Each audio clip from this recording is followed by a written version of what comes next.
Of course, the Senzo Meyiwa trial, and along with that, I mean, all the trends are related to this. It's from Ganinda to Kelly to you name it. Everybody that's a role player in this is trending right now on social media.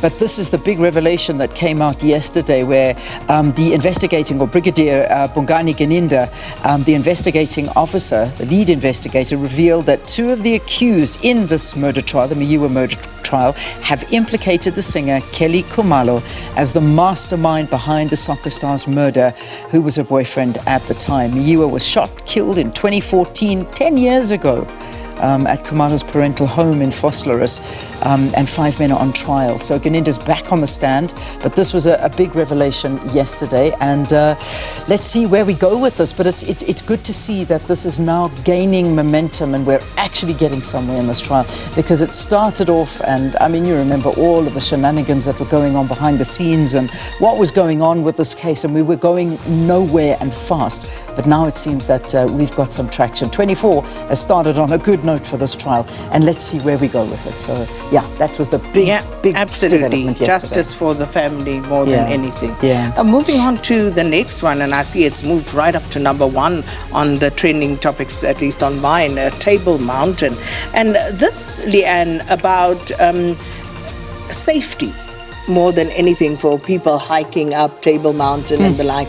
And there was also an alleged incident of someone who tried to rob one of the hikers, got pepper sprayed, and then later there was a picture. Now it's alleged that this picture is of the person who was pepper sprayed. Horrific picture. Seems as though he met a very gruesome end. Terrible. But that's a lot of people talking to that story. So it's a big one, and there've been a few incidences on Table Mountain. So yeah. Anyway, we won't go more into it, but it certainly is not a nice picture to be looking at on social media. But let's look at the final one, and this one is Coco Melon. So I didn't know what this was all about, and then SK says Coco Melon. So I said, no man, what is that? She goes, no, it's what the kids are watching these days. And I'm like, okay, my kids are older. Don't look at me like that. Leanne, my kids are older than yours. Yeah, but you got little ones around you that are sort of watching. Listen, it's everywhere. Even if you get onto a plane, you will see the parents giving the kid their handheld device, whether it's a tablet or a phone, and they're watching Coco Melon. All he is Coco Melon. You're like, oh man.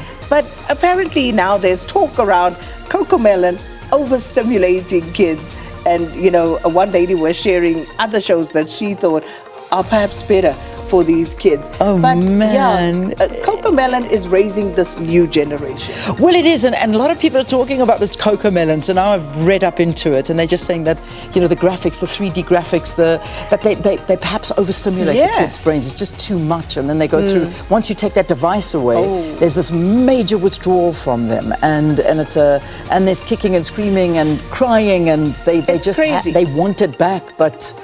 It's crazy. It's just too much for the kids. You see these kids, as soon as they're able to sit up and, you know, watch something for any concerted period of time, it seems as though they start watching. By the time they are toddlers, you just give them the device and they're able to navigate it themselves. You don't even have to do a thing. No, it's crazy. That goes Coco Melon is trending this morning. They say it's perhaps overstimulating these kids. All right. Okay, that's it. That's where we'll leave the trending topics for now.